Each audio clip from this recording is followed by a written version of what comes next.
Hello everyone, in this video we will learn about pregnancy and embryonic development. So after the implantation, a finger-like projections appear in the trophoblast that we call the chorionic villi, and that chorionic villi is surrounded by the uterine tissue as well as the maternal blood.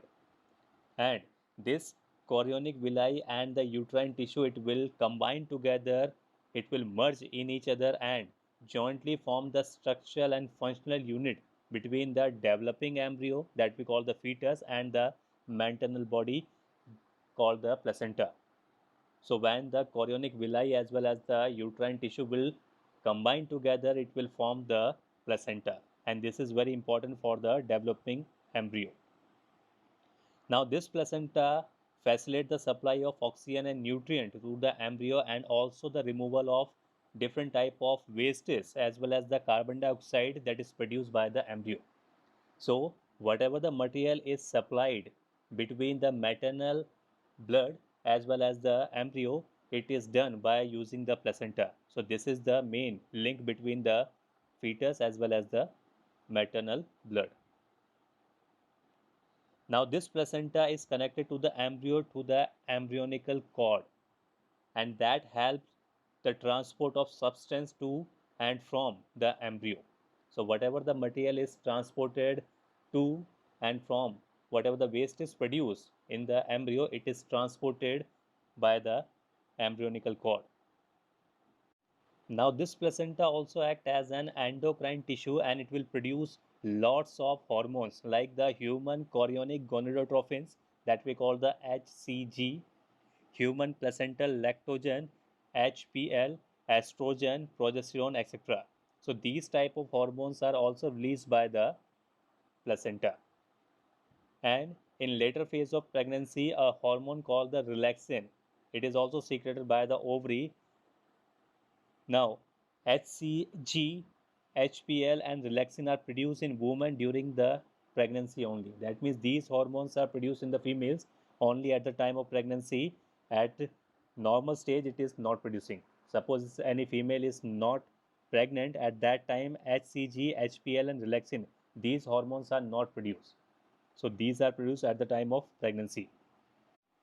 Now, in addition to these hormones, during the pregnancy, the level of other hormones like the estrogen, progesterone, cortisol, prolactin, thyroxine, etc. So, these type of hormones are also increased several times in the maternal blood. And whenever these type of hormones are produced, it is very essential for supporting the fetal growth and metabolic change in the mother and maintenance of the pregnancy. So whatever these changes are occur, it is very essential for the pregnancy and for the fetal growth. If these type of hormones level are not increased, in that case the pregnancy will not be normal. So for normal pregnancy, the increase of these hormones is essential. Now just after implantation, the inner cell mass that we also call the embryo, so it will start differentiating. And after differentiating, it will forms the outer layer that we call the ectoderm, and it will also form an inner layer that we call the endoderm. Now a mesoderm, it will soon appear between the ectoderm and the endoderm. Now whenever these three layers are formed, it will form all the tissues in the adult. So whatever the tissues and organs are made inside the human body or the animal's body, it is done by these type of membranes. Now it is important to note that the inner cell mass contains some cells, and these cells are known as the stem cell, and these stem cells have a potency to give rise to all the tissues and organs. That means whatever the tissues and organs are there in the animal's body, so that tissues and organs can easily differentiated from these stem cells. So these stem cells have a potency to made or develop into different type of organs and tissues. Now, what are the major features of embryonic development at various months of pregnancy? So, the human pregnancy lasts for 9 months, that we all know, and in human beings, after 1 month of pregnancy, the embryo's heart is formed, and the first sign of growing fetus may be noticed by the listening to the heart sound carefully through the stethoscope. So whenever we want to know that a particular female is pregnant or not, so after 1 month when the heart is formed, at that time the doctor will use a stethoscope and it will try to listen the heartbeat of that fetus. Now, by the end of the second month of pregnancy, the fetus develops limbs and digits. So, whatever the legs and hands are there, and also the fingers, so it will develop in the second month. By the end of the 12th week, that is the first trimester, so most of the major organ systems are formed. For example, the limbs, the external genitalia, organs, as well as develop. So, whatever the major organs are there, they will formed after 12 weeks, that we call the first trimester. Now, the first movement of the fetus and the appearance of hairs on the head are usually observed during the fifth month. And by the end of the 24 week, that we call the second trimester, the body is developed or it is covered with fine hairs, eyelids separates, and the eyelashes are formed. So these is happen in the second trimester. Now, by the end of the 9 months of pregnancy, the fetus is fully developed and it is ready for the delivery. So, after 9 months, the pregnancy is over and it is ready for the delivery. Now, parturition and lactation.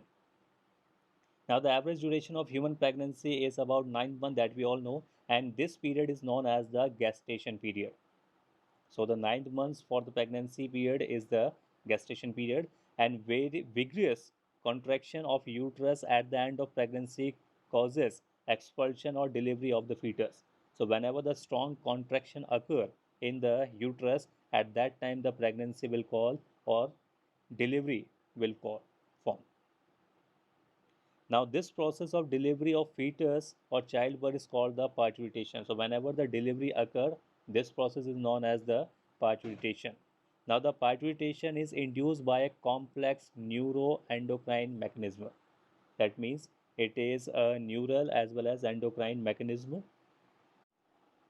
Now, signals for the parturition originate from the fully developed fetus and the placenta, which induce mild uterine contraction called the fetal ejection reflex. So, whenever the fetus it is completely developed as well as the placenta, it will release some signals. Due to that, the mild contraction occur in the uterus, and that uterine contraction is known as the fetal ejection reflex. Now, this trigger the releasing of oxytocin from the maternal pituitary gland. So, whatever the maternal pituitary gland is there, it will release the oxytocin, and this oxytocin will act on the uterine muscle and causes strong contraction uterine wall. So, whenever the uterine wall will more contract, it will release the signal that will act on the maternal pituitary gland. It will release more oxytocin, and then it will again act on the uterine wall. It will create more contraction in that.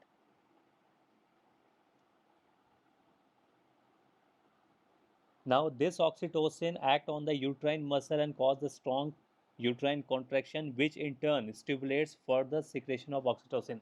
That means as much as the oxytocin is released, then the contraction level will also increase.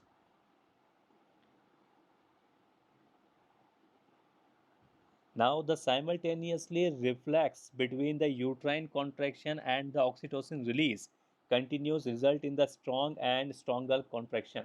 So, when the oxytocin is released as well as the uterine wall is also contracted, so it will continuously stimulate the more stronger contraction. Now, this stronger contraction will leads to the expulsion of baby out of the uterus through the birth canal, and this process is known as the parturition.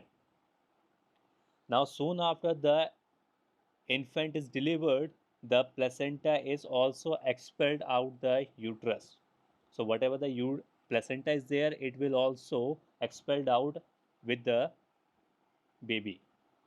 Now, we know that at the time of pregnancy, if the gestation period is exceed to 9 months, at that time the doctor will induce the artificial contraction, and due to that artificial contraction, the doctor will provide the oxytocin to the female, and that time the that oxytocin will act on the uterine wall. It will create the labor pain, and due to that labor pain, it will help in the pregnancy.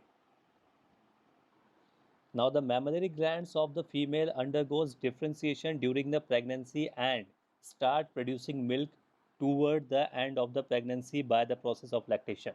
So, at the time of pregnancy, the female mammary gland, it will start differentiating and it will start producing the milk, and this process is known as the lactation. So, the process by which the female are producing the milk, that process is known as the lactation. Now, by the help of lactation, it will help the mother to feed the newborn baby. So, whatever the milk is produced during the initial few days of the lactation, it is called the colostrum.